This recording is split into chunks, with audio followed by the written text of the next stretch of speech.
He smiled as he woke. James Troy felt the gentle ringing in his ears and the blinding light of sunshine in his face as his eyes struggled to peer open and look around him. Slowly he was beginning to return to the reality he'd been hidden from, and escape the ever-so-gracious and pleasant sensation of the past. He grit his teeth, flexed his fingers, and as he started to squirm, he felt sudden and sharp resistance from painful bruises and cuts that he now noticed were covered by bandages and casts. He turned his head to see he was in a hospital room. His bed, near a window, looked out at the city. Sitting in a chair near him, asleep with a book in her lap, was Elizabeth Frost. He gazed at her, and he gasped as he could barely tell any difference between her now and the way she'd looked that night so long ago, in that bathrobe, still damp from the shower she'd taken. He wanted so badly to reach out to her and touch her face, and yet even raising his arm was agony. He groaned from the pain which stirred Frost. She blinked sleepily and looked up at James. She stared a moment, as if trying to comprehend that he was indeed awake. And then, after putting aside the facts and sense that she could find, she jumped up and flew to James's side. "James!" she cried excitedly. "Thank God you're awake!" "Ugh, sure am," James croaked, suddenly realizing how dry his throat was and how parched he felt. Frost reached the bedside table and grabbed a glass of water. She held it to James's lips, who sipped slowly, accepting the sweet and refreshing sensation of cool fluid running across his tongue and down his throat. How long have I been here?" "Couple weeks," Frost admitted. "And the doctor says you need at least another week of recovery before you're going anywhere." Troy knew better than to argue with that, but he still grunted and lay his head back in a pout that made Frost grin. "You'll be right as rain, Troy. What about the case?" Let's not talk about that right now. I need to go get the doctor." Frost stood up encouragingly. "Don't avoid me," James snapped, but Frost was already running out the door to grab a doctor to look over Troy. With her gone, Troy tried to collect his thoughts, thinking and pushing back the haze of his coma. He remembered the rally, the bar. He remembered seeing a man. Imric Kruger. Yes, Imric. He'd been there. He'd mentioned bombs, 5 bombs, planted strategically throughout the city. But where were they? He just couldn't remember. Had he mentioned it? Did he say where the bombs were? Even if he did, how could he get there in time to stop them from going off? But there was another question that was worrying him. How had he gotten out of there alive? Surely the police hadn't raided the place that quickly. There's no way cops had gotten him before the Nazis had confirmed the kill. They were fanatics and bigots, but they weren't stupid. "Look who's awake at last!" A doctor strolled into the room with a balding head and a doctor's coat that trailed behind his calves.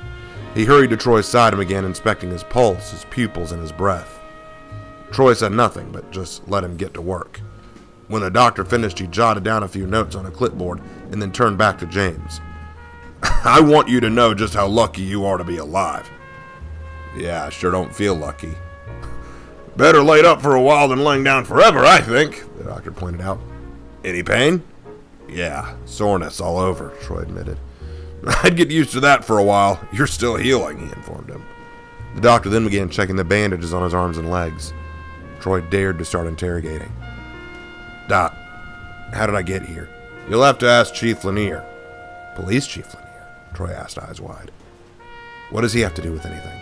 "Well, he was the one who brought you in. He and his small squad of officers," the doctor explained. "Said you'd gotten on the receiving end of a mob beatdown and you needed immediate medical attention." "He said that, did he?" Troy growled, sensing something deep in his gut that he didn't like. Lanier had been a simple squad captain when Troy was in the police department.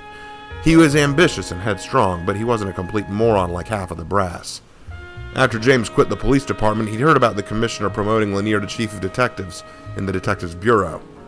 Lanier had actually contacted him once or twice to ask for his insight on a few cases, though he'd never gotten any of the credit if he was able to help it. Lanier had pulled him out of that fire? How, though? What was Lanier doing there? Was he investigating the Nazis too, or was there something else Lanier didn't want him knowing? "Does the chief know I'm awake?" "Not yet, though he did ask us to inform him as soon as you went." "Don't," Troy snapped. "Don't say a thing to him. If he asks for me, say I'm still comatose." The doctor's eyes glanced at Troy, who was glaring him down with a glare of concern and desperation. "Well, I'll respect your wishes, but I think that it would be quite rude. He's very concerned about you after all. Waited in the lobby for a few hours until we were sure you weren't at risk anymore." "I'll bet he did. Again, please, don't tell him I'm awake. I wouldn't want to spoil the surprise." "So be it," the doctor shrugged. "I can see why your secretary considers you a loner." "She's not wrong about that," James admitted. "Can I see my secretary, please?" "After I'm done with your physical examination. Now open wide." Troy sat and patiently waited out the rest of the examination. When the doctor finally left the room, Elizabeth returned, sitting by his bed and taking his hand in hers. She beamed, and there was evidence of tears in her eyes from the red puffiness of them. Troy tried to sound calm, but felt a cough stir up. Without being asked, Elizabeth gave him water to drink again, but let Troy rest. Finally, after taking a few breaths, he looked up at Frost. "Is there any progress on the case?" "Don't worry about that right now.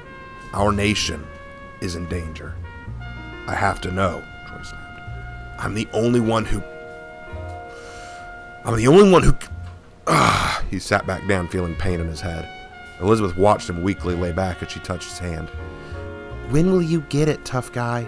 You're not alone in this. I'm trying to help you." "It's dangerous, Frost. And you shouldn't have to have the burden all on this alone." "And you should," Frost challenged. "You're not a one-man army, James. Just look at you. Look at what you've done to yourself." James wanted to argue, but the words died on his lips. He just looked down at himself and then out the window of the hospital room. "Then who will stop them if I don't?" "Maybe us," Frost offered. "Maybe we can do it together, and you don't have to keep me out of it?" she asked. "I don't want to see you get hurt," Troy argued. "James," Frost whispered, "what hurts me more than anything in this world is the man I love won't let me close to him when he needs me most. You didn't ask how I was. You didn't ask if I was okay. If I was all right with seeing my boss and my friend in a bed like this, covered in bandages like some mummy. What hurts me is knowing that I can help you, but you won't allow it. So you want to keep me from getting hurt? Let me in, James. You can't keep me safe if you keep me out of arm's reach." Troy stared at Frost a long moment, taking in those four terrifying but mystifying words. "The man you love, huh?" "Let me in, James. Let me help you," Frost whispered, gently leaning close and kissing James's sore but expectant forehead. At that moment, none of the pain in his body mattered. The broken ribs and patched-up stitches could wait. Right now, the peaks of euphoria called his name, and he would climb them, embrace them, and hold on to them as long as possible, shifting his body enough to hold Elizabeth in his arms as tears ran down both of their faces.